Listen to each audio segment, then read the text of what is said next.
ఓం నమ శివాయ. బ్రహ్మ మానసపుత్రులలో ఒకరైన ప్రజాపతి కశ్యపునికి చాలామంది భార్యలు ఉన్నప్పటికీ ప్రతిభక్తిలో ఒకరిని మించిన వారొకరు వినత కద్రువ అని ఇద్దరు సతీమణులు ఉండేవారు. సాధు స్వభావం, సౌమ్యశీలత వినతకు అధికం. సాక్షాత్ శ్రీహరి రూపుడైన పుత్రుణ్ణి కనాలని ఆమె ఆరాటం.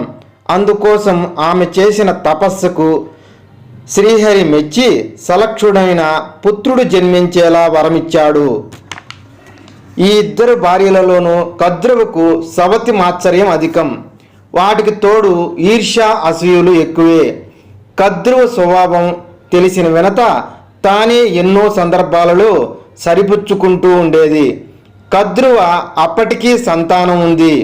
శ్రీహరి ఇచ్చిన వరం ప్రభావాన వినత కొంతకాలానికి గర్భవతి అయింది. తనకు చాలామంది పుత్ర సంతానం ఉన్నప్పటికీ వినత గర్భం దాల్చడం కద్రువుకు ఈర్ష్య కారణమైంది. ఒకరోజు సవతులిద్దరూ క్షీరసాగర తీరానికి విహారానికి వెళ్ళారు. అక్కడ వారికి ఇంద్రుని గుర్రం ఉచ్చైశ్రవం కనిపించింది.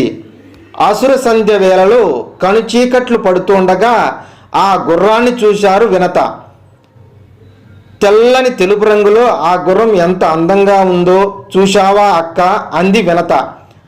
ఆ చూశా, తోక దగ్గర మాత్రం నలుపు రంగు ఉంది.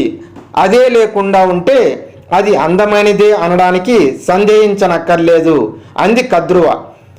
ఇక్కడ చెల్లెలు చెప్పిన దాన్ని ఖండించడమే ధ్యేయంగా పెట్టుకున్న కద్రువ ఉద్దేశం పాపం వినతకు తెలియదు.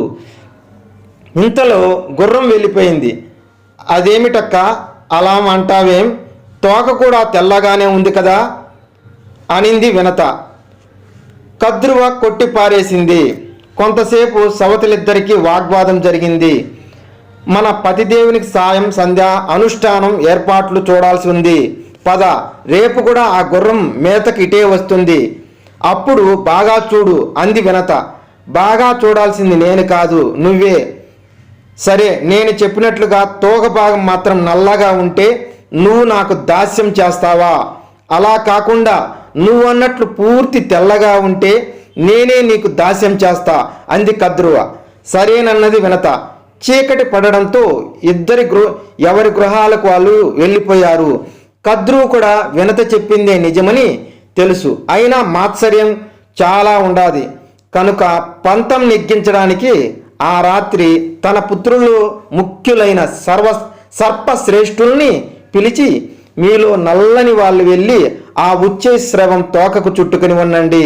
రేపు మేము గుర్రాన్ని చూసే వాళ్లకు తోక భాగం నల్లగా కనిపించేలా చేయండి అని ఆజ్ఞాపించింది తల్లి. ఈ అన్యాయం చేయడానికి అందులో ఎవరు ఇష్టపడలేదు. పైగా ఆ ధర్మకృత్యం చేయడానికి ప్రేరేపించిన తల్లికే ధర్మ సూక్ష్మాలు చెప్పసాగారు. కోపించిన కద్రువ, మీరంతా అగ్నిగుండాన పడి చేస్తారు అని శపించింది కద్రువ.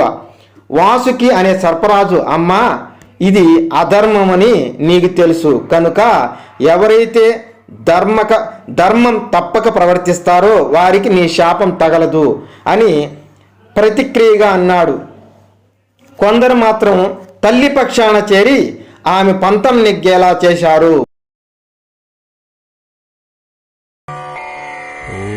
అమాయకురాలైన వినతకు శ్రీహరి వరం వల్ల ఆమెను పుట్టిన గరుత్మంతుడే పుత్రునికి దాసి వృత్తి తప్పలేదు.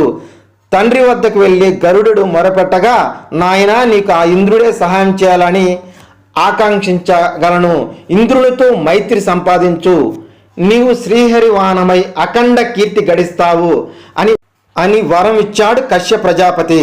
దాస్య నివృత్తికి అమృతం తెచ్చి యువమంది కద్రువ. గరుడు దేవలోకానికి వెళ్ళి ఇంద్రుడికి తన పరాక్రమం చూపి ఆయనతో మైత్రిని పొంది తన తల్లి దాస్యం సంగతి చెప్పాడు. అంతా విన్న ఇంద్రుడు ఉపాయం ప్రకారం దాసి విముక్తి జరగగలదని ఆ ఉపాయం గరుడునికి ఉపదేశించాడు. పాములకు అమృతం పోయడం మంచిది కాదన్నాడు. ఇంద్రుడు చెప్పినట్లే అమృత బాండం తీసుకెళ్లి కద్రువ చేతిలో పెట్టి దాస్య విముక్తి జరిగేటట్లుగా ఆమెతో మాట తీసుకున్నాడు. వినతను స్వేచ్ఛగా సంచరించేందుకు కద్రువ ఒప్పుకోగానే ఇంద్రుడు అదృశ్య రూపంలో వచ్చి ఆ అమృత భాండాన్ని మాయం చేసేశాడు. తల్లి కొడుకులకు దాస్య విముక్తి లభించింది. తన విజయగాథను తండ్రికి వివరించాడు గరుడు. కశ్య ప్రజాపతి పుత్రుడి శిరస్సు నిమిరి సర్పాల్లాంటి పుత్రుడు వేలు ఉన్న ప్రయోజనం శూన్యం. నీ వంటి ఒక్క పుత్రుని వలన నా కీర్తి కూడా ఇనుముడించింది. నువ్వు శ్రీహరి వాహనమై నిరంతరం విష్ణులోకవాసి అవుతావు అని దీవించాడు కశ్య ప్రజాపతి. శ్రీహరిని గూర్చి కఠోర తపస్సు చేసిన గరుడు ఆయనను మెప్పించి తన తండ్రి ఇచ్చిన దీవెన నిజం చేయమన్నాడు. గరుడుని అసాధారణ భక్తి శ్రద్ధలకు మెచ్చిన శ్రీమన్నారాయణుడు గరుత్మంతుణ్ణి తన వాహనంగా చేసుకోవడానికి అంగీకరించాడు. ఇది గరుడు విష్ణువుకు వాహనమైన విధము. సర్వే జనా సుఖినో భవంతు. స్వస్తి.